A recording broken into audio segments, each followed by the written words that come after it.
she said, "My girls are staying late. Find another bedroom." I said, "Okay." I then reserved a penthouse suite across town for the weekend. Her messages flipped from irate to pleading within a single day. I never thought I'd be the guy who'd get kicked out of his own apartment, but there I was on a Thursday evening, standing in my Chicago loft while my girlfriend Vanessa made it crystal clear that I wasn't welcome in my own space. I'd just gotten home from my engineering job at Morrison & Associates, looking forward to a quiet evening, maybe catching up on some project documentation over takeout. Instead, I walked into what looked like a wine-tasting event had exploded in my living room, empty bottles scattered across my coffee table, makeup bags covering my kitchen counter, and Vanessa's 3 closest friends sprawled across my furniture like they owned the place. "Corey," perfect timing, Vanessa announced without looking up from her phone, where she was posting yet another Instagram story about living her best life. "The girls and I are having our monthly wine night, and we'll be staying late tonight. Really late. You're going to need to find somewhere else to sleep because we need the master bedroom for our sleepover ritual." This wasn't the first time she'd banished me from my own space. Over the past 6 months, I'd been relegated to the couch, the spare room, or sometimes just told to figure it out whenever her social calendar conflicted with my existence in the apartment where I paid 100% of the rent. Each time, she'd frame it as me being unsupportive of her friendships, claiming my presence disrupted her social energy and that real men should accommodate women's needs without making it a big deal. I used to argue, used to try explaining that this was our shared space, that I worked hard all day and deserved to sleep in my own bed. But tonight, something shifted.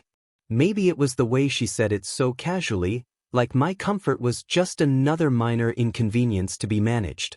Maybe it was watching her friends smirk at each other when she dismissed me, clearly enjoying the power dynamic. "Okay," I said calmly, walking toward our bedroom to pack an overnight bag. Vanessa's head snapped up from her phone, confusion flickering across her face. This wasn't the script. Usually, this was where I'd protest, where she'd get to explain why I was being unreasonable, where her friends would witness her putting me in my place. "Wait, what?" she called after me. "You're just okay with this?" I pulled out my phone while packing my toiletries, scrolling through hotel booking apps with the kind of focus I usually reserved for complex engineering calculations. If I was getting kicked out of my own apartment, I might as well upgrade my accommodations.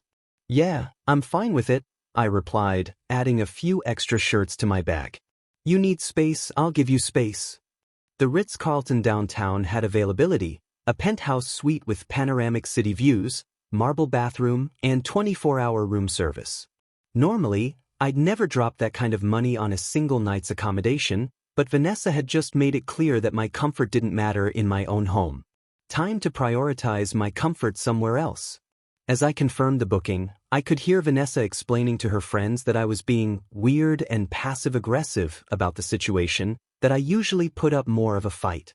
Her friend Jessica laughed and said something about men who don't know how to handle strong women, which made my decision feel even better.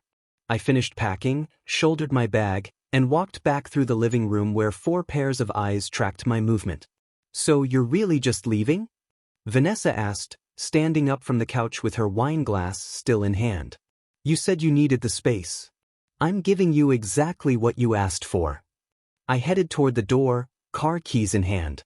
"Enjoy your sleepover ritual." The first text came exactly 47 minutes after I'd checked into the penthouse suite, right as I was photographing the city skyline through floor-to-ceiling windows for my Instagram story. "Hope you're happy sleeping on someone's couch tonight, face with tears of joy," followed immediately by, "Maybe next time you'll appreciate having a girlfriend who knows how to have fun." I was actually sipping champagne from the complimentary bottle the hotel had sent up, but I didn't bother correcting her assumption. Within 2 hours, the tone shifted dramatically. "Okay, the girls left early. This is ridiculous. Come home." Then 20 minutes later, "Corey, seriously? Where are you?" "I'm alone and this apartment feels weird without you here." I posted a photo of the marble bathroom with its soaking tub and city views, captioned simply, "Sometimes you need to treat yourself." My phone immediately exploded. "Are you kidding me right now?" Followed by a rapid-fire series of messages that devolved from anger to disbelief to what I could only describe as panic. "You're at a hotel? Like an expensive hotel? While I'm sitting here alone eating leftover cheese and crackers. The irony wasn't lost on me. She'd kicked me out so she could have space, but couldn't handle actually being alone for one evening. By midnight, she'd enlisted reinforcements.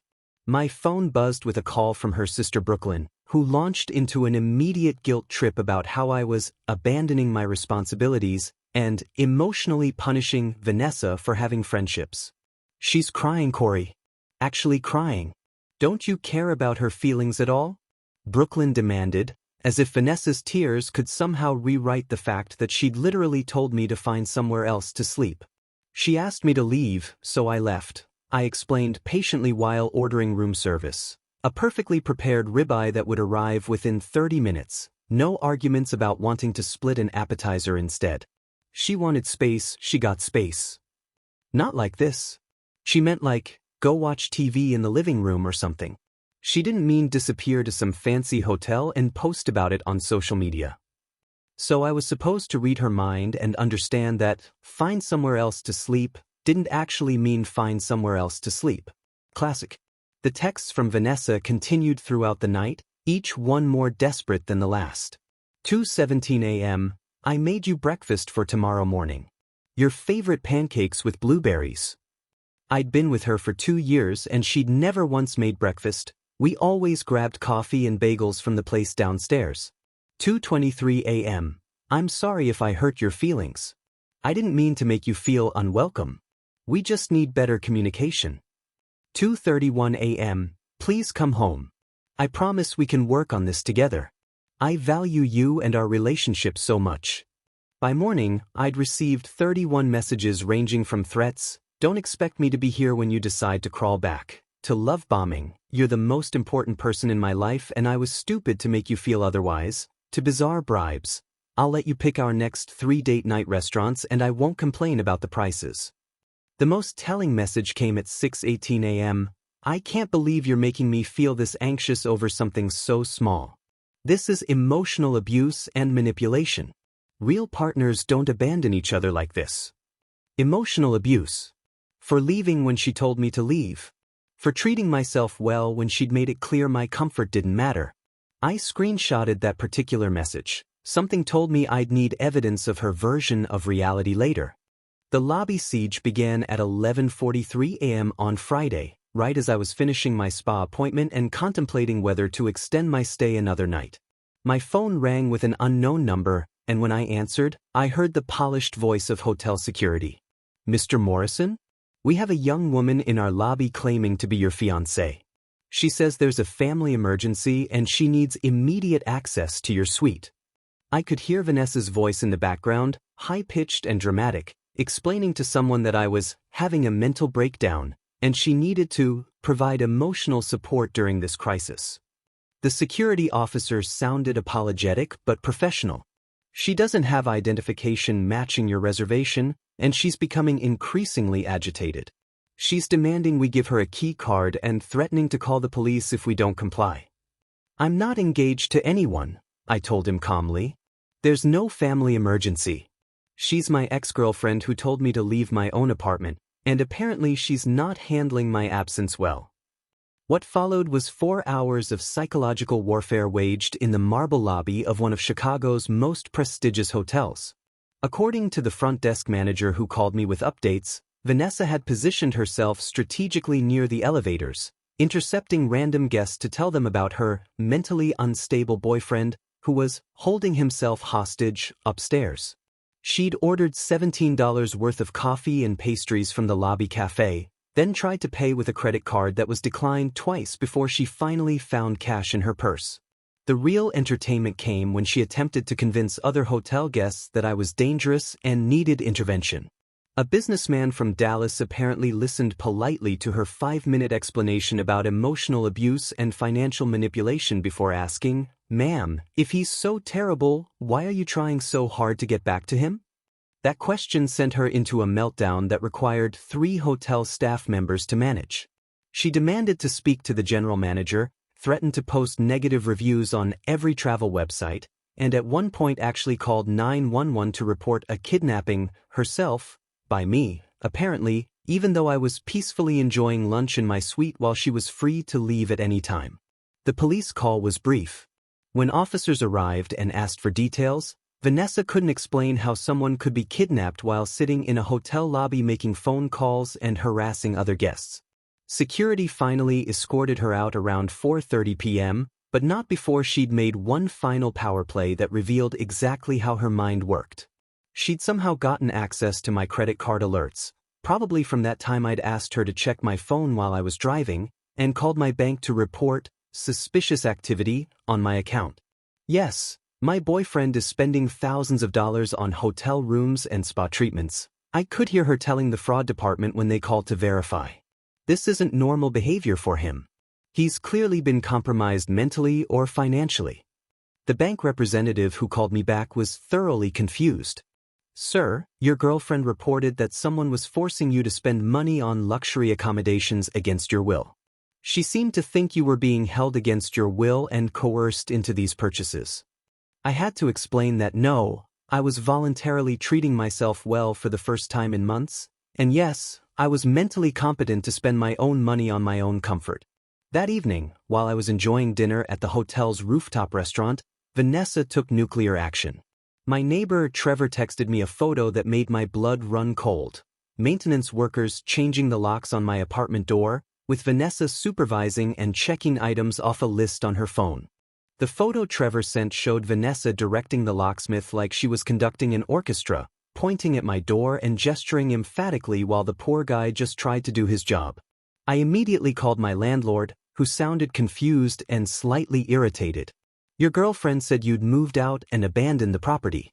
She had building management convinced you'd disappeared and left her responsible for the lease. When I explained that my name was the only one on the lease and I'd been gone exactly 26 hours, his tone shifted to anger, at her, not me. She's been telling everyone in the building that you had some kind of breakdown and ran off, leaving her to handle everything. She even asked Mrs. Chin from 4B if she knew any good therapists for abandoned girlfriends. I drove back to my building with my landlord and a locksmith, arriving to discover that Vanessa had done more than just change the locks. She'd completely rearranged my apartment like she was staging it for a lifestyle magazine, or more accurately, like she was erasing any evidence that I'd ever lived there. My home office, where I'd spent countless evenings working on engineering projects, had been transformed into what she'd apparently called her manifestation room. My desk was gone, replaced by a meditation cushion surrounded by crystals, candles, and vision boards covered with photos of luxury vacations and designer handbags. My diplomas and professional certifications had been taken down and stored in a closet, replaced by inspirational quotes about feminine energy and attracting abundance. But the real surprise was in the spare room, where I discovered Chelsea, one of Vanessa's unemployed friends, unpacking suitcases like she'd moved in permanently. "Oh hey Corey," Chelsea said casually, as if finding her in my apartment was the most natural thing in the world. "Vanessa said you were cool with me staying here while I get back on my feet. Thanks for being so generous." My landlord's expression could have melted steel. Security camera footage from the hallway revealed the full scope of Vanessa's deception. She'd been telling neighbors that I'd abandoned her during a mental health crisis, and that she needed to protect the property until he got help. She'd even posted the spare room on Craigslist for $800 a month, describing it as available in a beautiful loft with a responsible female roommate, using photos of my apartment that she'd clearly taken specifically for the listing. I methodically photographed everything: the rearranged furniture, Chelsea's belongings, the Craigslist posting, the vision boards where she'd apparently manifested herself into becoming my sole tenant. Then I packed all of Vanessa's belongings into the same boxes she'd used to pack away my stuff, working with the efficiency of someone who'd finally reached his limit. Every designer handbag, every overpriced skincare product, every manifestation journal went into those boxes. By the time I was finished, I'd left them neatly stacked by the door with a simple note taped to the top box: "Since you need space, take all the space you want somewhere else. Corey." Vanessa returned from what I later learned was a retail therapy session at Nordstrom, paid for with a credit card that was about to be maxed out, to find her belongings packed and her illegal roommate situation exposed. Her response was to immediately call 911, claiming I was illegally evicting her and stealing her property. The responding officers, a seasoned male cop and a female officer who looked like she'd seen every manipulation tactic in the book, listened patiently to Vanessa's tearful explanation about how her abusive boyfriend had thrown her out on the streets and was stealing everything she owned. When they asked to see the lease, Vanessa's confidence visibly cracked. Well, it's in his name, but we've been living together for 2 years. Common law marriage means I have rights. The female officer raised an eyebrow. Illinois doesn't recognize common law marriage, ma'am. Do you have any documentation showing you're a legal tenant here? That's when Vanessa pivoted to her backup story. She was pregnant and I was endangering both her and our unborn child by forcing her out during her vulnerable condition.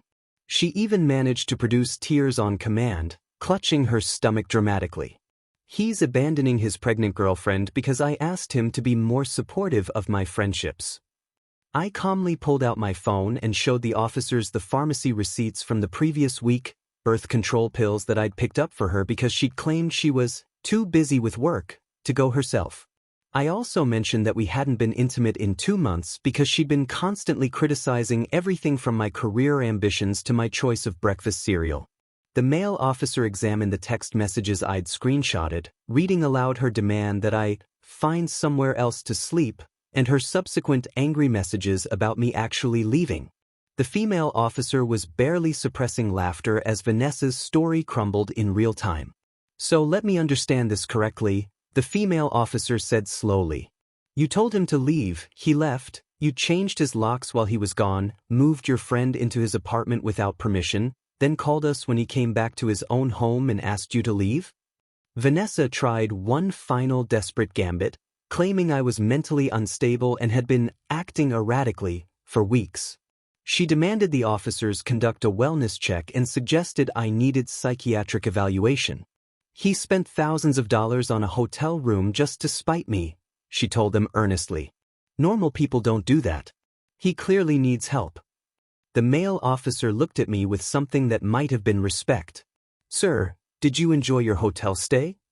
Very much. The spa was excellent. Vanessa was forced to collect her belongings under police supervision, threatening lawsuits for emotional distress, defamation, and unlawful eviction with every box she carried. As she loaded the last of her things into her car, she shouted across the parking lot that I'd ruined her life, and she was going to make sure everyone knows what kind of person I really was. The female officer warned her about filing false police reports and making threats before they left, but not before quietly telling me, you handled this exactly right. Some people think drama equals love. The truth about Vanessa's monthly girls' nights came out 3 days later through my neighbor Trevor, who'd apparently been sitting on neighborhood gossip for months. Dude, I hate to be the one to tell you this, he said while we were grabbing coffee, but those wine nights weren't exactly what she claimed. I've seen the same guy going up to your apartment every month, tall, ponytail, drives a Toyota Prius with yoga studio decals all over it. The guy was Dante, Vanessa's yoga instructor, and their spiritual connection had been developing for months right under my nose. Trevor had photos from his security camera showing Dante arriving around the same time Vanessa always kicked me out, staying until well past midnight, leaving the next morning looking like he'd had quite the spiritual awakening. The revelation hit differently than I'd expected, not jealousy or heartbreak, but a strange sense of relief that her behavior finally made complete sense. She hadn't been prioritizing her friendships over our relationship. She'd been using our relationship as cover for an affair while literally banishing me from my own home to accommodate her cheating schedule. The cosmic justice came when Dante's actual girlfriend Morgan reached out to me through Instagram, sharing screenshots of messages Vanessa had been sending him for weeks. I know you're with Morgan, but what we have is deeper than physical attraction. We're twin flames, Dante. You can't ignore the universe bringing us together like this. Apparently, Dante had been playing both sides, telling Vanessa their connection was spiritually significant, while assuring Morgan that Vanessa was just a confused student going through a difficult breakup. When Morgan discovered the extent of their emotional affair, she'd confronted them both during a yoga class, creating what I imagined was the most awkward downward dog session in Chicago history. But the real entertainment came when Vanessa's sister Brooklyn called my mother Ruth, attempting to stage some kind of family intervention about my cruel treatment of her sister. This turned out to be a spectacular miscalculation. My mother had been politely tolerating Vanessa for 2 years, but apparently had been storing up opinions like a dam about to burst. That girl has never contributed a single dish to family gatherings, Ruth told Brooklyn, with 25 years of Midwestern passive aggression finally unleashed. She shows up empty-handed, complains about the food, takes photos for her social media, then leaves early claiming she has prior commitments. She's treated my son like a personal ATM since day one, and frankly, I'm relieved he finally grew a backbone. The conversation escalated when Brooklyn tried to defend Vanessa's independent spirit and suggest that I was financially controlling for expecting equal contribution to expenses. Ruth's response was apparently legendary. Independent? Your sister hasn't paid for her own dinner in 2 years. She had my son buying her groceries, paying her rent, and covering her credit card bills while she treated him like hired help. If that's independence, I'm the Queen of England. The call ended with Ruth demanding Brooklyn apologize for raising such a manipulative daughter and threatening to post their entire family drama on Facebook if anyone from Vanessa's family contacted her again. I've got screenshots of every Venmo request that girl sent my son, Ruth warned her. Try me. Vanessa's final act of desperation was launching a TikTok campaign titled Surviving Financial Abuse, When Men Use Money as Control, featuring herself crying in her car about being homeless because her ex-boyfriend owned property and used it as a weapon. The videos were masterfully edited to paint me as a controlling monster who'd abandoned her after she'd given him the best years of her life, conveniently omitting the part where she'd literally told me to leave my own apartment. The comments section initially filled with supportive messages from people who related to her story, until someone linked my Reddit post explaining the actual timeline of events. Suddenly, her narrative crumbled as viewers realized she was crying about being homeless after illegally changing someone else's locks and attempting to sublet their spare room without permission. The tide turned completely when someone found her Craigslist posting advertising my apartment, and her sob story about financial abuse became a cautionary tale about entitled partners who mistake generosity for obligation.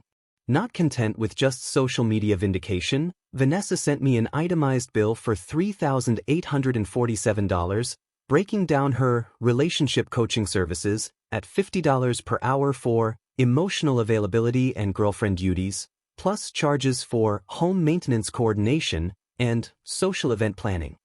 The invoice was professionally formatted, as if she'd spent actual time calculating the monetary value of basic relationship participation.